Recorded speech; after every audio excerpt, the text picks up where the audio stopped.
샬롬, 샬롬. 네, 감사합니다. 네. 오늘 우리가 나눌 주님의 말씀의 제목을 함께 읽어보겠습니다.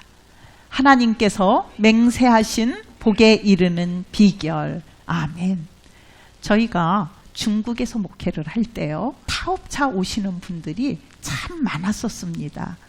그 중에 한 분이 그 미국에 이제 국적을 갖고 계신 한국 분인데 중국으로 와서 이제 사업을 하시는 겁니다.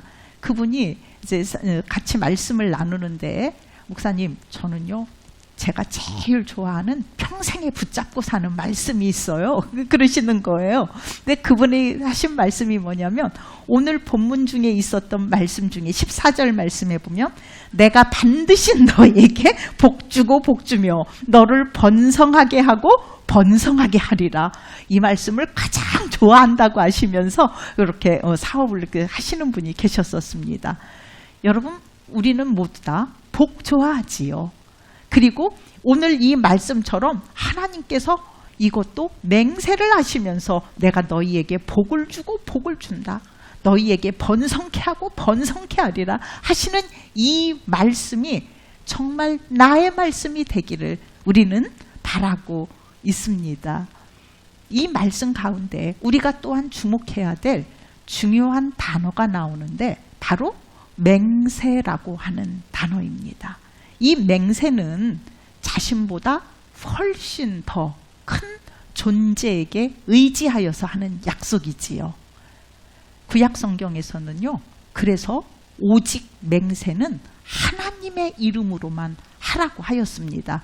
그리고 이 저주에 관해서 어떤 말씀이 있느냐면, 스가랴서 5장 3절 상반절과 4절 하반절을 보면요, 그가 내게 이르되 이는 온 땅에 내리는 저주라.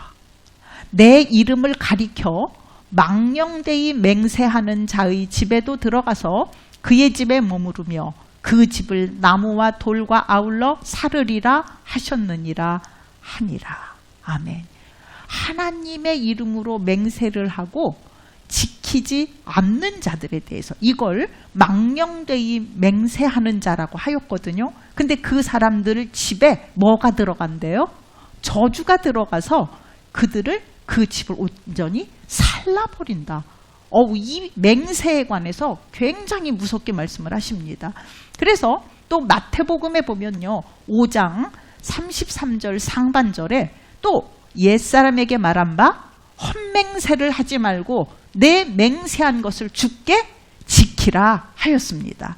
그래서 우리는 이 맹세가 특별히 하나님을 믿는 사람들에게는 그냥 단지 그때그때 기분에 따라서 하는 말이 아니라 굉장히 중요한 거라는 걸 알 수가 있습니다. 하나님께서는 아브라함에게 약속을 하시면서 맹세를 하셨습니다. 그러면 하나님보다 더 큰 존재는 없으니 하나님이 누구의 이름으로 맹세를 하셨겠습니까? 자기 자신의 이름으로 맹세를 하셨습니다. 그러면서 뭐라고 말씀을 하셨냐면 바로 오늘 14절 말씀을 우리 함께 읽어봅시다. 이르시되 내가 반드시 너에게 복주고 복주며 너를 번성하게 하고 번성하게 하리라. 아멘. 바로 이 말씀입니다. 하나님은 약속하셨고 또 자신의 이름으로 맹세하셨습니다. 다시 말해서 하나님의 이 약속은 아주 확고한 약속이다 이겁니다. 보증도 하셨다 이겁니다. 왜? 하나님이 자기의 이름으로 맹세하셨기 때문에 그렇습니다. 그러면 하나님께서 맹세를 하면서 약속하신 이 약속에 우리가 이르려면 어떤 자세가 필요한가? 곧 하나님께서 맹세하신 복에 이르는 비결이 무엇이냐 이겁니다. 그 첫째는요, 오래 참는 것입니다. 우리 15절 말씀을 함께 읽겠습니다. 그가 이같이 오래 참아 약속을 받았느니라. 아멘. 여기서 그는 아브라함을 말하지요. 우리는 아브라함이 믿음의 조상이고 아주 거부가 되었고 늦은 나이에는 약속한 아들을 낳음을 통하여서 노년의 큰 복을 누린 그런 사람으로서 기억을 합니다. 그리고 아브라함의 복을 받기를 우리는 바라고 있습니다. 그런데 여러분, 아브라함이 하나님으로부터 약속을 받는데 75년이 걸렸고요. 약속의 아들을 낳는 데는 25년이 더 걸렸습니다. 그래서 주님의 온전한 약속을 받는 데에 아브라함은 100년이 걸렸습니다. 여러분, 그 100년의 세월을 지나는 동안 아브라함은요, 그의 일대기를 보면 정말 하나님 한 분만 바라보고 그 일생을 살아가는데 참혹한 순간순간이 너무나 많았던 것을 알 수가 있습니다. 그의 인생 가운데에는 배반도 있고요, 사기를 당함도 있고, 또 그 자신이 너무나 낭망하여서 더 이상 일어날 소망이 완전히 끊어지는 순간도 여러 차례 겪으며 그렇게 인생을 살았는데, 그 중에도 아브라함은 하나님의 약속을 붙잡고 100년의 인내를 했다라는 겁니다. 여기서 말하는 오래 참음이라고 하는 것이 이제 조금 와 닿으십니까? 바로 아브라함의 그 인생을 통하여서 아브라함은 하나님께서 하신 약속을 받았다는 사실입니다. 하나님께서 맹세하신 복에 이르는 비결 두 번째는요, 하나님의 말씀을 최후 확정으로 믿는 것입니다. 16절부터 18절까지 함께 읽어보겠습니다. 사람들은 자기보다 더 큰 자를 가리켜 맹세하나니 맹세는 그들이 다투는 모든 일의 최후 확정이니라.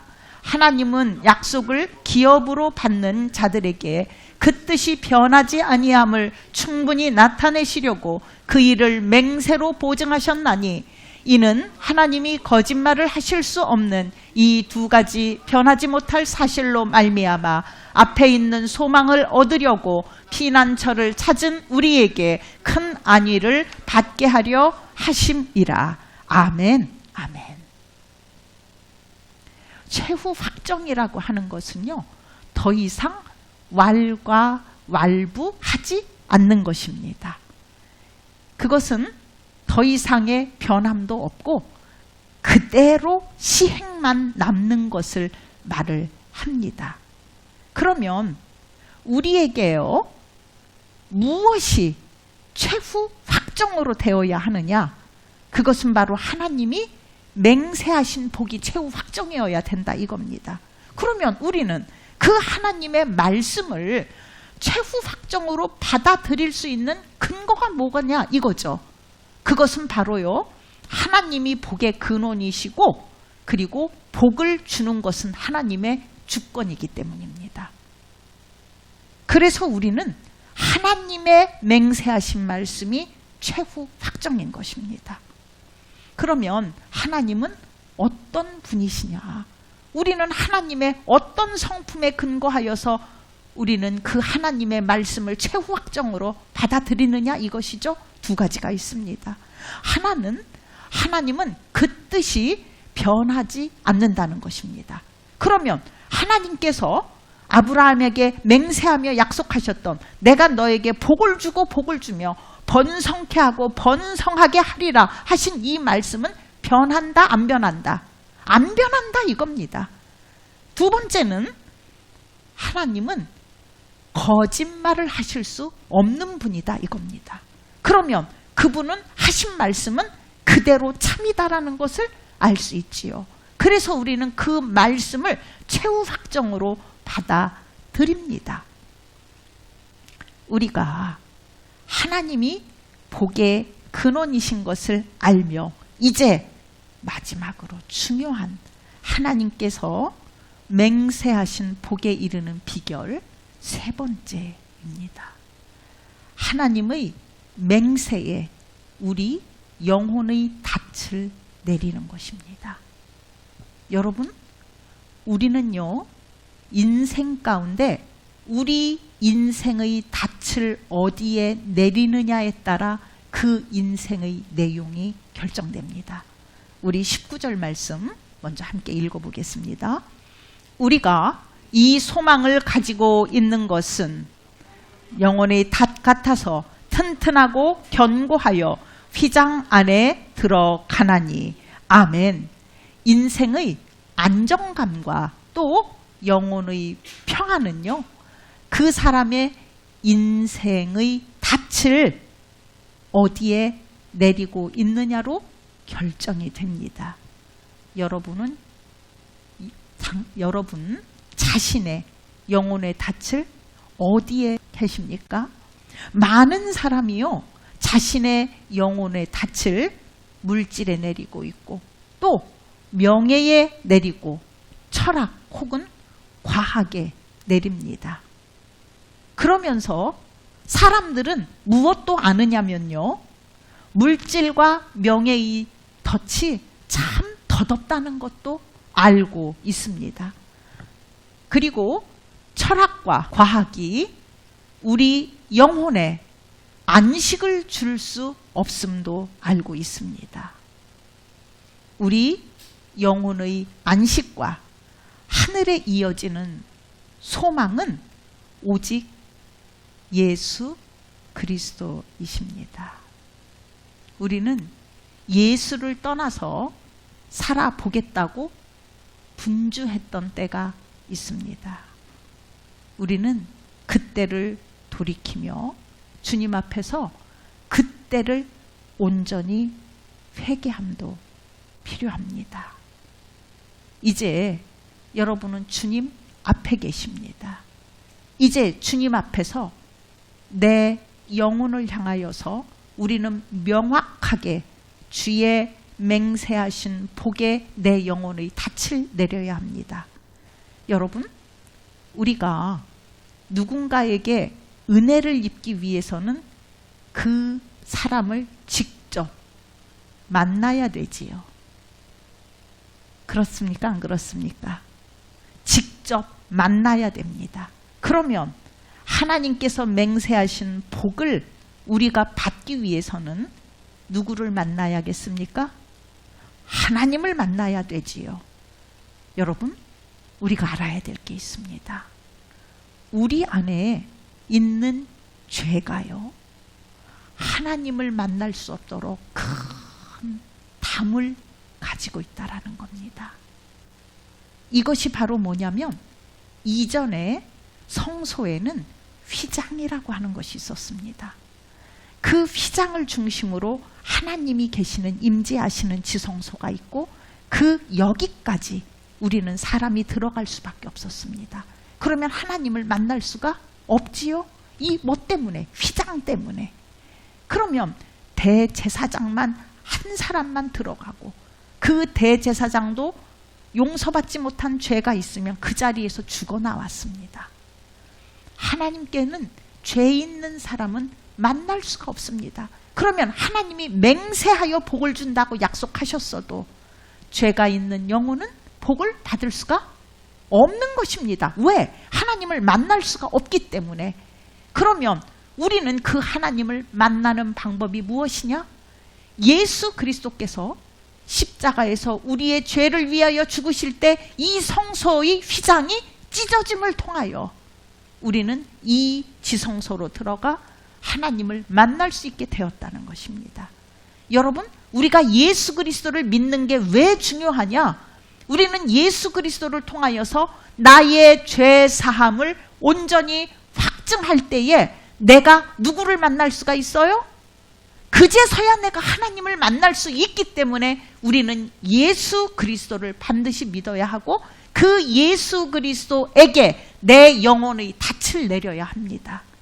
그럴 때 주님은 예수 그리스도를 통하여서 우리의 모든 죄를 사해 주시고 하나님을 만나 복을 누릴 수 있게, 받을 수 있게 하실 뿐만 아니라 우리의 영혼에 세상이 줄 수 없는 평안을 주신다는 것입니다. 여러분, 이제 우리는 예수 그리스도 앞에 있어야 하고요, 그리고 예수 그리스도를 나의 주님으로 내가 고백해야 하며, 예수 그리스도로 인하여서 내가 하나님 앞에 갈 수 있음을, 나는 하나님과 대면할 수 있는 자라는 것을 여러분 분명하게 믿으시기를 바랍니다. 이제 여러분은 하나님을 예수 그리스도를 통하여 하나님을 대면할 수 있는 사람이 되었고요. 이제 우리는 우리의 영혼이 그로 인하여 자유케 된 자들이라는 것을 분명하게 선포해야 합니다. 이 시간에 추수감사절을 맞이하여서 우리 영혼에 중요한 선포를 하도록 하겠습니다. 여러분 큰 소리로요, 믿음대로 큰 소리로 여러분 저를 따라 하시길 바랍니다. 두 손을 가슴에 얹고 합시다. 우리 진심으로 주님을 향하여 합시다. 내 영혼아 예수를 의지하라. 내 영혼아 예수를 신뢰하라. 내 영혼아 하나님을 찬양하라. 내 영혼아 하나님을 기뻐하라. 내 영혼아 하나님께 감사하라. 아멘.